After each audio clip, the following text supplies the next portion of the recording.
guys ng ampalaya.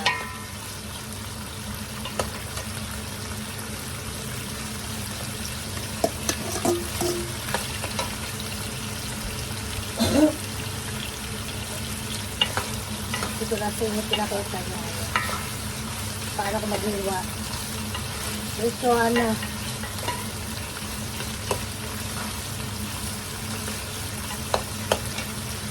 Ito baboy, saka hipon yung sakit. Ito yung balik na ako magluto guys ha. Nahuli ko yung sibuyas at saka kamatis. Nilagay ko muna yung baboy saka hipon. Saka ilalagay yung sibuyas saka kamatis. Diba? Saka iba ako magluto guys.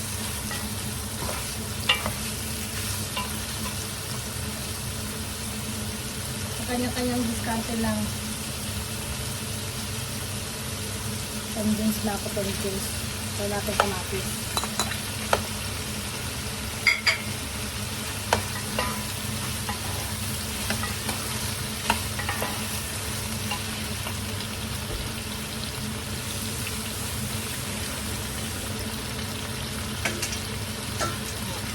Guys, off pala tayo ang palaya.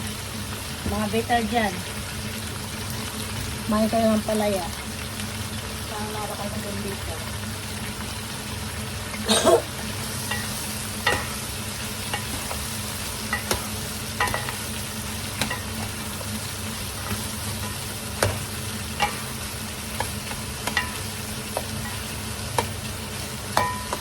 Gusto ko yung sa sibuyas na ano ko. Pero kung lutong-lutong sibuyas.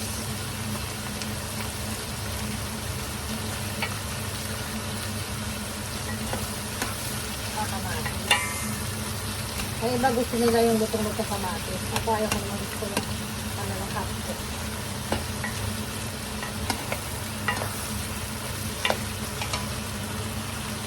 Lagyan natin ng paminta. Paminta na guys nalagay ko.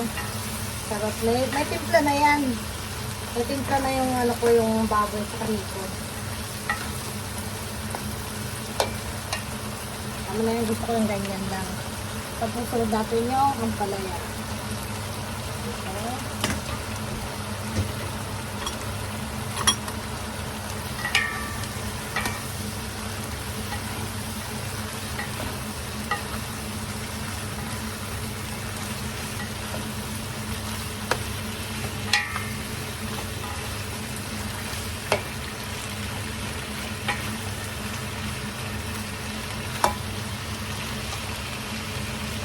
Lagyan natin pa completely.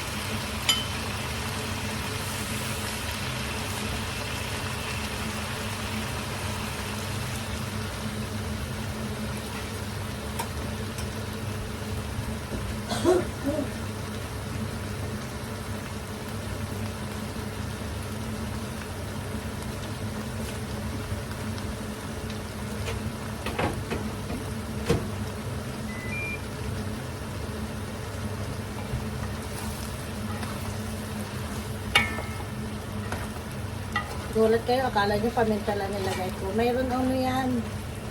Magic. O, diba? May magic yan.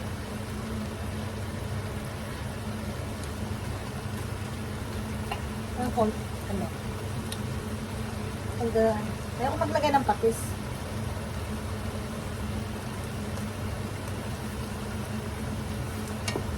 Ito lang. Ito lang siya. Ito lang guys ang sekreto. Kaya masarap ang niluluto nyo. Buhusan na natin yan. Isang ganito. Pero sa baboy at saka sa hipon, meron na yan. At ayaw ko nang lutong-luto din na ang palaya.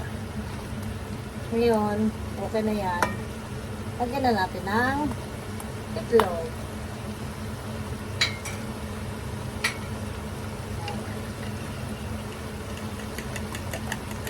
Dalawang palaya lang. Ako lang kakain guys. Hindi.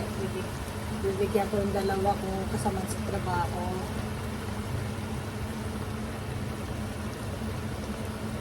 Diba?